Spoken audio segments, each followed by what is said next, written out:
بسم اللہ الرحمن الرحیم، السلام علیکم، میں ہوں شجیع اللہ فراست۔ آپ دیکھ رہے ہیں نیشنل اور انٹرنیشنل نیوز پر مشتمل 4 ٹی وی کا خصوصی خبرنامہ دنیا بھر سے، یعنی خبریں آپ کی نظر سے۔ سب سے پہلے ہیڈ لائن۔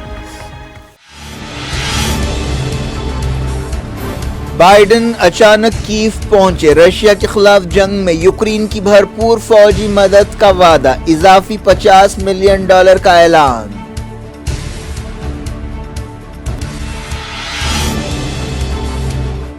زیلنسکی نے فوجی مدد اور دورے کے لیے بائیڈن کا شکریہ ادا کیا، کہا رشیا جیت نہیں سکتا۔ بروسلز میں یورپی وزیروں کی میٹنگ۔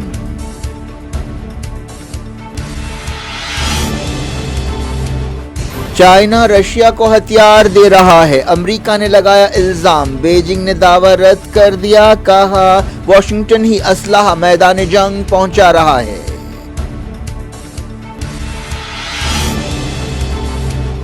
افریقن یونین نے اسرائیل سے مبصر ملک کا درجہ چھین لیا، سفیر کو میٹنگ میں شرکت سے روک دیا گیا۔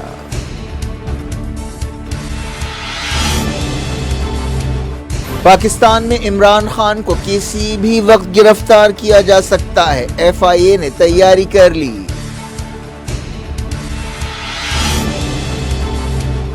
نتن یاہو عدالتوں کے اختیارات گھٹانے کے منصوبے پر قائم، عوامی مظاہرے نظر انداز۔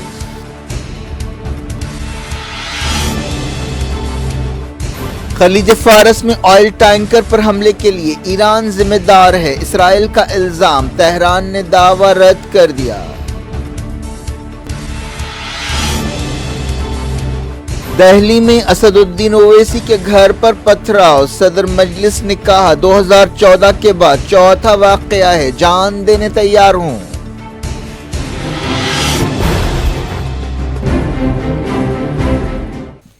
ہیڈ لائنز آپ نے دیکھی، اب خبروں کی تفصیل کی طرف آپ کو لیے چلتے ہیں۔ امریکی صدر جو بائیڈن نے اچانک یوکرین کے دارالحکومت کیف کا دورہ کیا اور رشیا کے خلاف جنگ میں یوکرین کی بھرپور مدد کا وعدہ کیا۔ یہ دورہ ایک ایسے وقت ہوا جب 24 تاریخ کو جنگ کا 1 سال پورا ہونے والا ہے۔ یوکرین کے لیے مغربی ملکوں کی تائید جٹانے کے حوالے سے اس دورے کو کافی اہمیت دی جا رہی ہے۔ انہوں نے جنگ کا 1 سال پورا ہونے کے موقع پر صدر وولڈیمیر زیلنسکی سے یکجہتی کا اظہار کیا۔ بائیڈن نے اس موقع پر امریکہ کی طرف سے اضافی $50 ملین مدد کا اعلان کیا۔ امریکی صدر نے رشیا کے حملے سے پیدا اندیشوں کو دہرایا اور کہا کہ کیو 1 سال سے ڈٹا ہوا ہے۔ زیلنسکی نے اس موقع پر کہا کہ انہوں نے بائیڈن کے ساتھ لمبی دوری تک وار کرنے والے ہتھیاروں کی سپلائی کے بارے میں بات چیت کی۔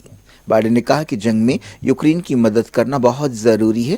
کئی ہفتوں سے ایسے اندازے لگائے جا رہے تھے کہ بائیڈن جنگ کا 1 سال پورا ہونے کے موقع پر یوکرین کا دورہ کریں گے۔ پچھلے سال 24 فروری کو رشیا نے یوکرین پر حملے شروع کیے تھے۔ جنگ شروع ہونے کے بعد سے کئی مغربی لیڈرز نے اب تک کیف کا دورہ کیا۔ جون میں فرانس کے صدر Emmanuel Macron, German chancellor Olaf Scholz اور اٹلی کے وزیر اعظم ماریو ڈریگی نے کیف کا دورہ کیا تھا اور زیلنسکی سے ملاقات کی تھی۔ برطانیہ کے وزیر اعظم رشی سونک نے بھی کیف کا دورہ کیا ہے۔ صدر کی حیثیت سے کسی وار زون میں یہ بائیڈن کا پہلا دورہ ہے، اس سے پہلے کہ امریکی presidents Donald Trump, Barack Obama اور جارج بش نے اپنے دور میں افغانستان اور عراق کے اچانک دورے کیے تھے۔ اس دوران یورپی فارن منسٹرز کی ایک میٹنگ برسلز میں ہوئی جس میں یوکرین کی فوجی مدد بڑھانے کے بارے میں غور کیا گیا۔ زیلنسکی نے بائیڈن کے ساتھ میڈیا سے بات چیت کرتے ہوئے ہتھیاروں سے مدد اور دورے کے لیے بائیڈن کا شکریہ ادا کیا۔ زیلنسکی نے کہا کہ یہ امریکہ یوکرین تعلقات کی تاریخ کا سب سے اہم دورہ ہے۔ یہ اس بات کو واضح کرنے کا ایک ذریعہ ہے کہ ہم نے کیا حاصل کیا ہے۔ آج کی ہماری بات چیت بہت کارآمد رہی۔ رشیا نے امریکہ کا یہ الزام رد کر دیا ہے کہ وہ یوکرین میں انسانیت کے خلاف جرائم کر رہا ہے۔ امریکہ نے اس بات پر فکر مندی کا اظہار کیا ہے کہ چائنا رشیا کو ہلاکت خیز ہتھیار دے رہا ہے۔ بائیڈن نے کیف کا دورہ کرتے ہوئے یوکرین کی مزید فوجی مدد اور رشیا کے خلاف مزید پابندیوں کا وعدہ کیا۔ انہوں نے کہا کہ صدر ولادیمیر پوٹن کے منصوبے غلط ہیں۔ بائیڈن نے کیف کی سڑکوں پر زیلنسکی کے ساتھ چہل قدمی کی اور یوکرین کی خاتون اول سے بھی ملاقات کی۔ یوکرین کے صدر وولڈیمیر زیلنسکی نے کہا کہ فرانس کے صدر رشیا کے ساتھ بات چیت کی کوششیں کرتے ہوئے وقت برباد کر رہے ہیں۔ میکرون کے ایک حالیہ بیان کے بارے میں پوچھے جانے پر زیلنسکی نے کہا کہ رشیا کے ساتھ کوئی بھی بات چیت بے مقصد ہوگی۔ بائیڈن کا یہ دورہ ایک ایسے وقت ہوا ہے جب ایسے اندازے لگائے جا رہے ہیں کہ جنگ کا 1 سال پورا ہونے کے موقع پر رشیا یوکرین میں اپنے حملے اور کارروائیاں تیز کرے گا۔ یورپی یونین کے خارجہ پالیسی چیف جوزف بوریل نے یوکرین کی فوجی مدد بڑھانے پر زور دیا۔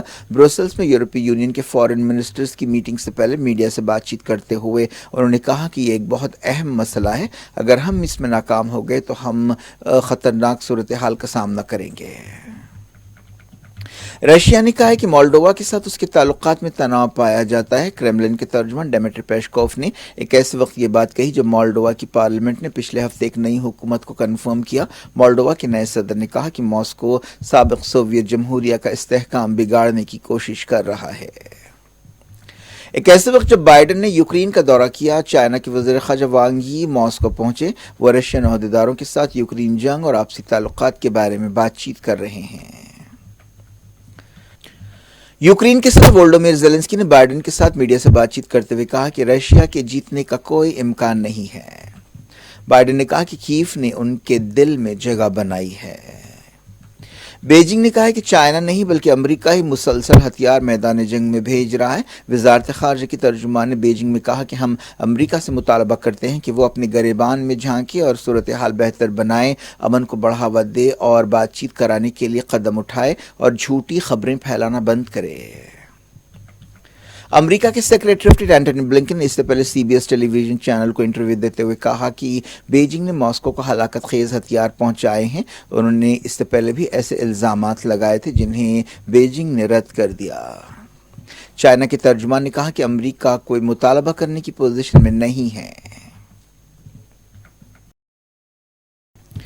افریقن یونین نے کہا ہے کہ اسرائیل کے مبصر ملک کے درجے کو سسپینڈ کر دیا گیا ہے، اس وجہ سے اسے حالیہ میٹنگ میں نہیں بلایا گیا۔ افریقن یونین کمیشن کے چیف نے یہ بات بتائی ہفتے کو ایتھوپیا میں ہونے والی سالانہ چھٹی کانفرنس میں۔ اسرائیلی سفیر شارون بارلی کو اس وقت روک دیا گیا جب انہوں نے کانفرنس میں حصہ لینے کی کوشش کی۔ سوشل میڈیا پر یہ ویڈیو سامنے آیا ہے۔ اسرائیلی وزارت خارجہ کے ترجمان نے کہا کہ بارلی ایک مسلمہ مبصر تھیں۔ انہوں نے الزام لگایا کہ افریقن یونین الجیریا اور ساؤتھ افریقہ جیسے مٹھی بھر انتہا پسند ملکوں کا یرغمال بن گئی ہے جو ایران سے کنٹرول ہو رہے ہیں۔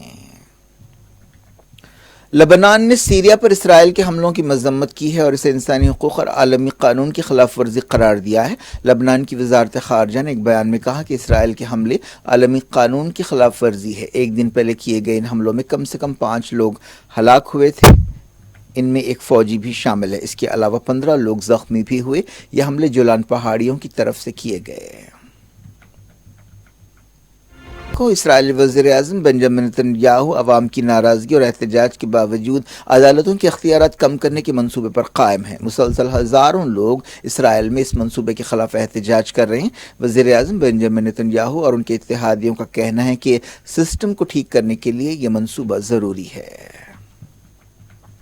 پاکستان میں سابق وزیر اعظم عمران خان کو کسی بھی وقت گرفتار کیا جا سکتا ہے۔ معلوم ہوا کہ تحقیقاتی ایجنسی FIA نے عمران خان کی گرفتاری کے لیے ایک 4 رکنی ٹیم بنائی ہے جسے لاہور پولیس کی مدد حاصل رہے گی۔ عمران خان کی گرفتاری کی تجویز منظوری کے لیے ڈائریکٹر جنرل FIA کے پاس بھیج دی گئی ہے۔ تحریک انصاف پارٹی کے کئی کارکن زما پارک کے باہر جمع ہوئے۔ اس دوران ایک عدالت میں عمران خان کی ضمانت کی درخواست پر سنوائی ہوئی۔ لاہور ہائی کورٹ نے عمران خان کو عدالت میں پیش ہونے کا آخری موقع دیا ہے۔ ان پر غیر قانونی فنڈنگ کے کیس کے سلسلے میں کارروائی ہو رہی ہے۔ ایسا الزام ہے کہ انہوں نے بعض دوسروں کے ساتھ فارن ایکسچینج قانون کی خلاف ورزی کی۔ یہ کیس 2014 میں درج کیا گیا تھا۔ پاکستان کے پنجاب صوبے میں سڑک کے ایک حادثے میں 14 لوگ ہلاک ہو گئے۔ یہ واقعہ چکوال کے قریب پیش آیا۔ اس حادثے میں 60 سے زیادہ لوگ زخمی ہوئے۔ مقامی پولیس نے بتایا کہ حادثے کا شکار بس میں باراتی سوار تھے۔ یہ حادثہ اتوار کو رات 9 بجے پیش آیا۔ بس اسلام آباد سے لاہور جا رہی تھی۔ بظاہر بریک فیل ہونے کی وجہ سے بس بے قابو ہو گئی۔ ایران نے خلیج فارس میں آئل ٹینکر پر حملے کے بارے میں اسرائیل کا الزام خارج کر دیا ہے۔ وزارت خارجہ کے ترجمان ناصر کنانی نے تہران میں کہا کہ اسرائیلی وزیر اعظم بنجامن نیتن یاہو کا دعویٰ جھوٹ ہے۔ انہوں نے کہا کہ اسرائیل کو ایسے الزامات لگانے کی عادت ہے۔ نیتن یاہو نے اتوار کو دعویٰ کیا تھا کہ پچھلے ہفتے آئل ٹینکر پر حملے کے لیے ایران ذمہ دار ہے۔ انہوں نے کیبنٹ میٹنگ سے خطاب کرتے ہوئے کہا تھا کہ پچھلے ہفتے ایران نے ایک بار پھر خلیج فارس میں آئل ٹینکر پر حملہ کیا ہے اور جہازوں کی آزادانہ روزانہ ٹریفک کو نقصان پہنچایا ہے۔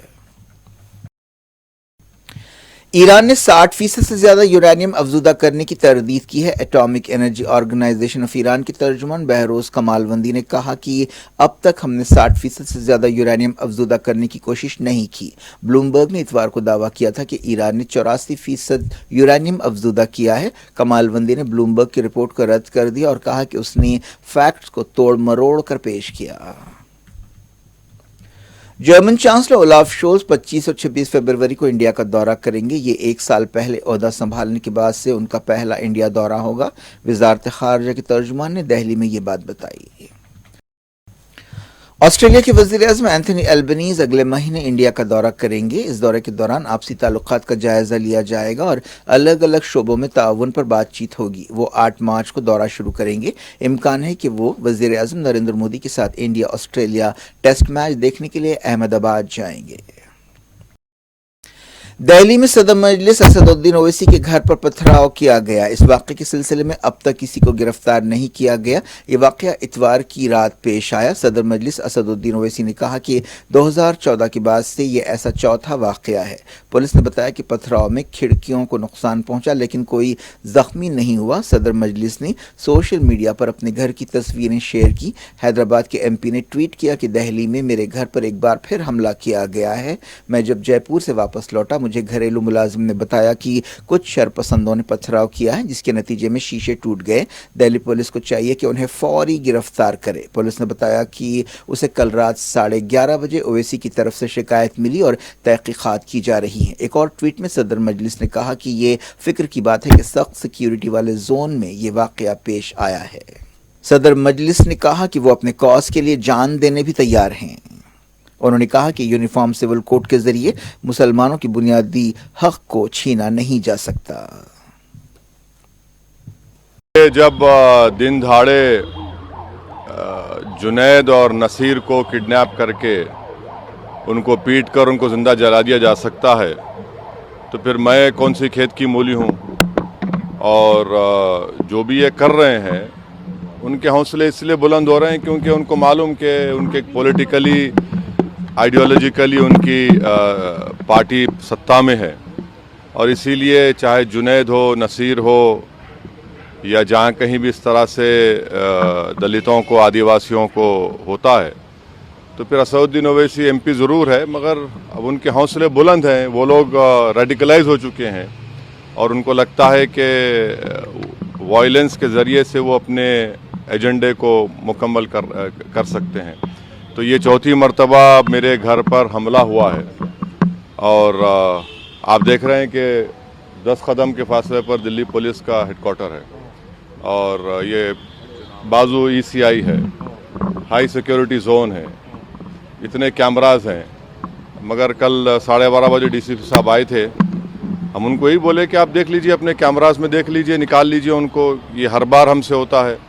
پچھلی گیٹ سے ہم اسپیکر صاحب سے اجازت لے کر پچھلی گیٹ کا پرمیشن کھلائے کیونکہ ایک بار اندر گھس کر ہمارے جو ڈومیسٹک ہیلپر ہیں جو 50-60 سال سے یہاں پر ہے، راجو لال کو انہوں نے پیٹا تھا، وہاں پر جا کر انہوں نے یو پی الیکشن دوران میں لائیو ٹیلی کاسٹ فیس بک پر کر کے پتھر مارے۔ اب یہ ہو رہا ہے تو یہ مجھے لگتا ہے کہ ہم لوگ اور آپ نیو انڈیا دیکھ رہے ہیں۔ سر کس پر شک ہے؟ کون لوگ ہو سکتے ہیں؟ مجھے نہیں معلوم کون لوگ ہو سکتے ہیں، یقیناً یہ وہی لوگ ہو سکتے ہیں جو ناتھورام گوڈسے کی آئیڈیالوجی کو مانتے ہیں، جو وائلنس پر بھروسہ رکھتے ہیں، جو رول آف لا اور سمویدھان کو ختم کرنا چاہتے ہیں اور نفرت کو عام کرنا چاہتے ہیں۔ تو یہی لوگ ہو سکتے ہیں، مگر انڈیویجولی کون ہے میں نہیں جانتا۔ اب اتنے سی سی ٹی وی کیمراز ہیں، آپ لوگ اپنے ریلائبل سورسز کا استعمال کریے نا، اب کے بار تو کم سے کم۔ کیا کچھ ہو رہا ہے آپ کی دنیا میں؟ آخر میں ہیڈ لائنز دنیا بھر سے ایک بار پھر دیکھتے ہیں۔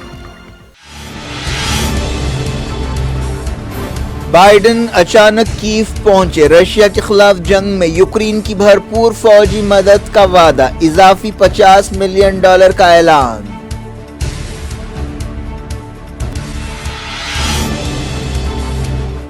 زیلنسکی نے فوجی مدد اور دورے کے لیے بائیڈن کا شکریہ ادا کیا، کہا رشیا جیت نہیں سکتا۔ بروسلز میں یورپی وزیروں کی میٹنگ۔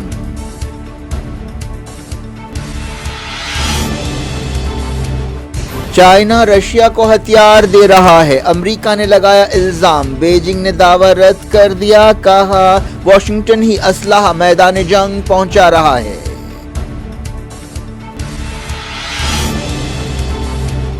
افریقن یونین نے اسرائیل سے مبصر ملک کا درجہ چھین لیا، سفیر کو میٹنگ میں شرکت سے روک دیا گیا۔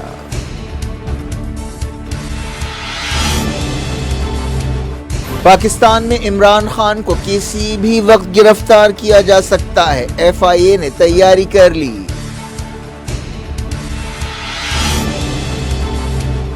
نتن یاہو عدالتوں کے اختیارات گھٹانے کے منصوبے پر قائم، عوامی مظاہرے نظر انداز۔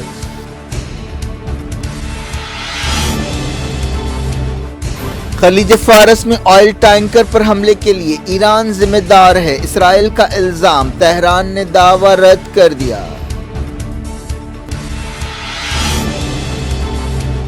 دہلی میں اسد الدین اویسی کے گھر پر پتھراؤ، صدر مجلس نے کہا 2014 کے بعد چوتھا واقعہ ہے، جان دینے تیار ہوں۔